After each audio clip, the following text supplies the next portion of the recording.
Okay, so I just wanted to show you guys how to make your own cording. I get a lot of messages asking whether I buy all my cording or where I'm able to find, the wide variety of colors. So I just wanted to show you how you can make your own. It allows you to be super flexible and match ornaments that you might have already made.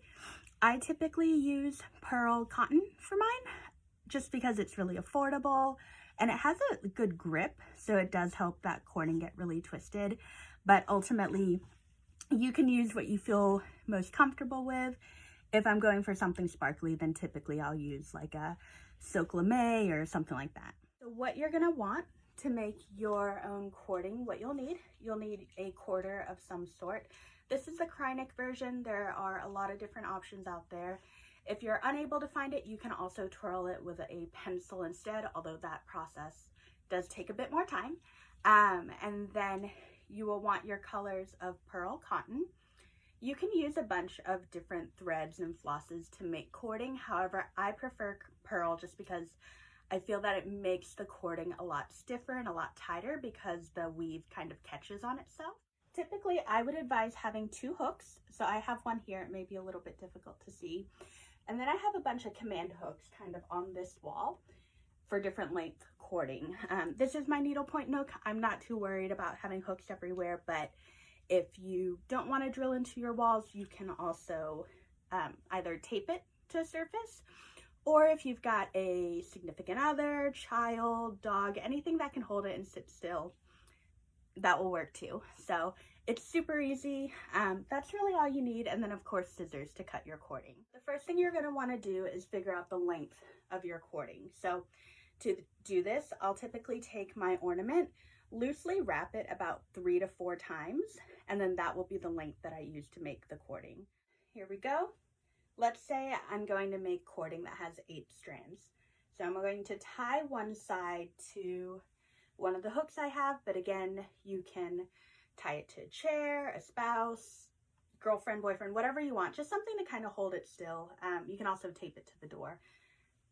So we're gonna do that.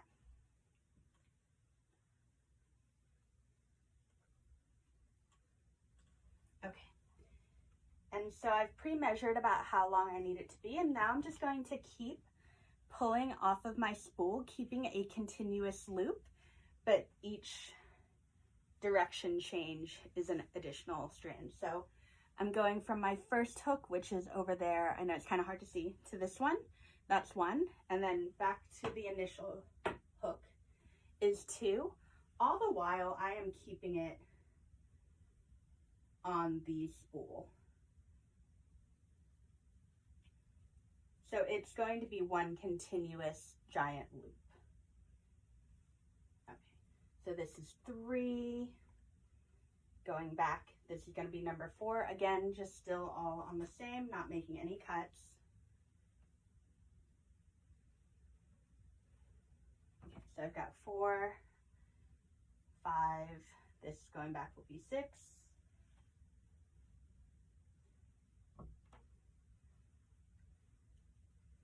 We're doing number 7, and it gets really easy because you can figure out, okay, if I need 8 strands, then I'm just going to go back and forth 4 times. But as you can see, it's one continuous long string that we've got, and it's basically making a really big oval. And then once you've cut your 8th one, you're just going to go back to the start and cut the thread. You're only going to cut from the spool. You're not going to cut the end of the circle.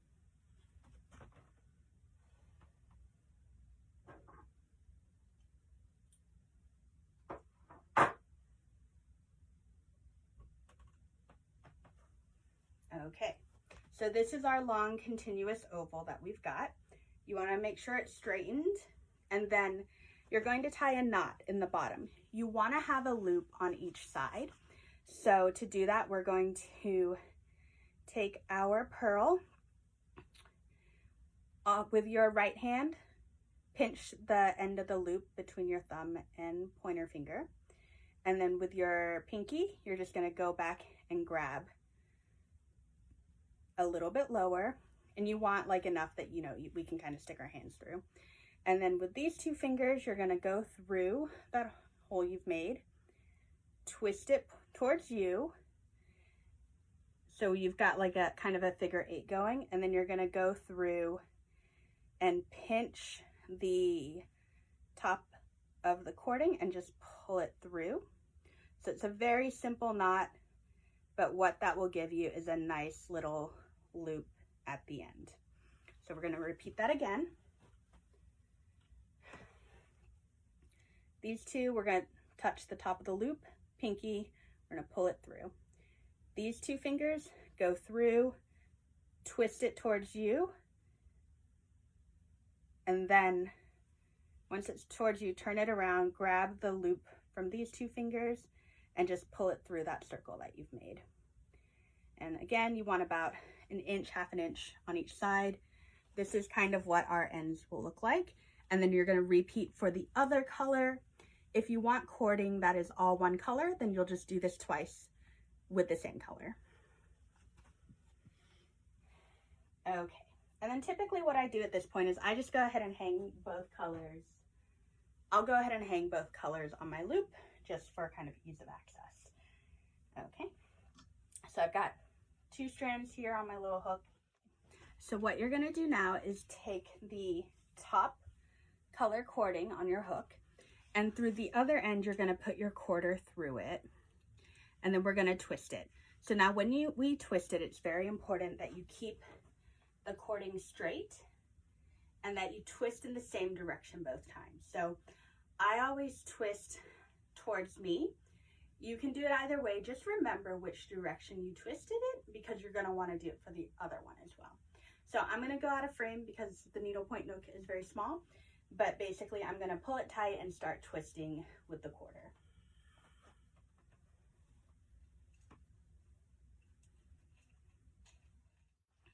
Okay, so you wanna make sure that you keep it straight, and as you wind it up, you can feel it kind of pulling you closer to this hook.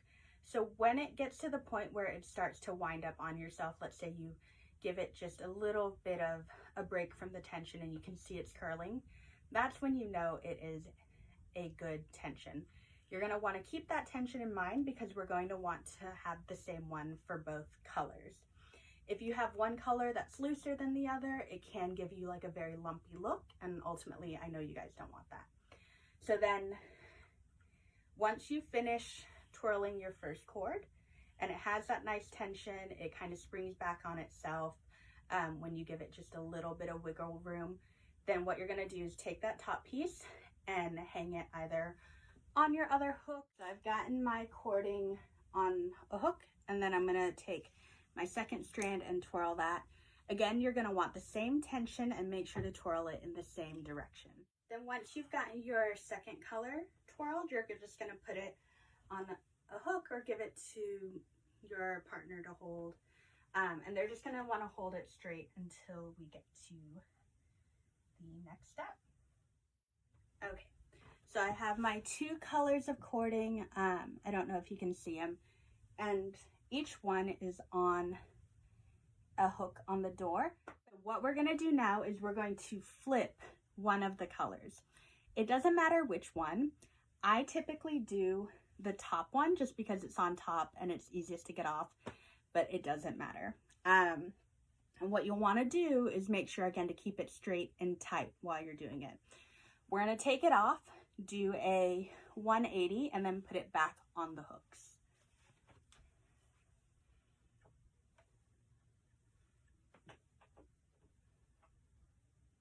And make sure while you're doing it that you're keeping it nice and tight.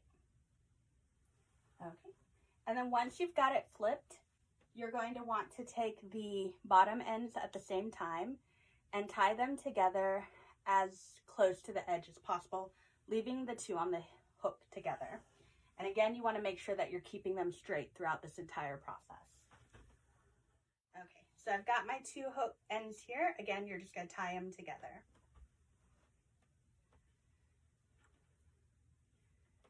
I typically tie them together the same way that we had done the loops at the top, but ultimately, you know, do what works for you. Make sure to keep it straight. I didn't do a great tie, but that's fine. They're together. Once they're tied together, you're just going to take your quarter and hang it at the bottom of that.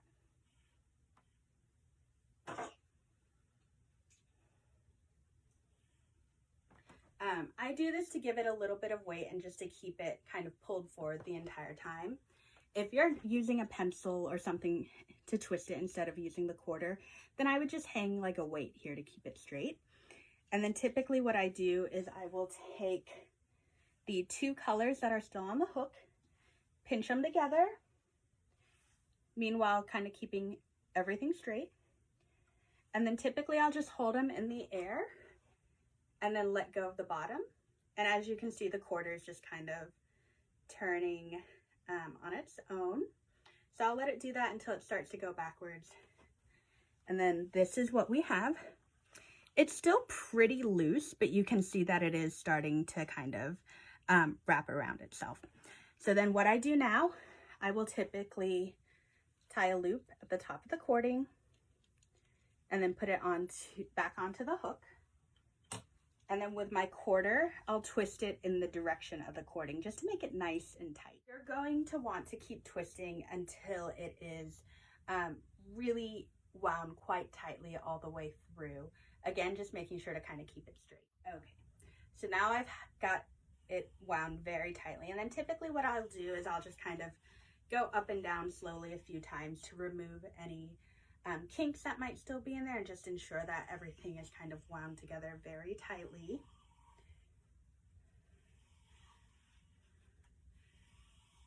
Okay, and then at this point, if you want to take it off the hook, you can, and then I'll just let it kind of twirl on its own. It will unravel just a little bit, but I always wind it almost tighter than I want it because I know it will unravel. But once we take it off, this is our final cording result.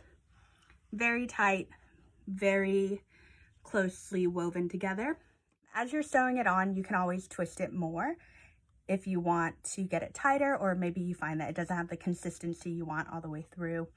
There is a little bit of leeway for you to twist as you're adding it. So that is how to make your own cording. I hope you guys found it useful. I love making my own because it really allows me to match my cording with my pieces, and I think it just gives it that little something extra.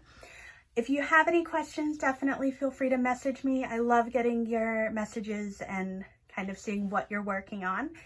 And yeah, if there are any other tutorials you'd like to see, just shoot me a message and I'll try to make them for you.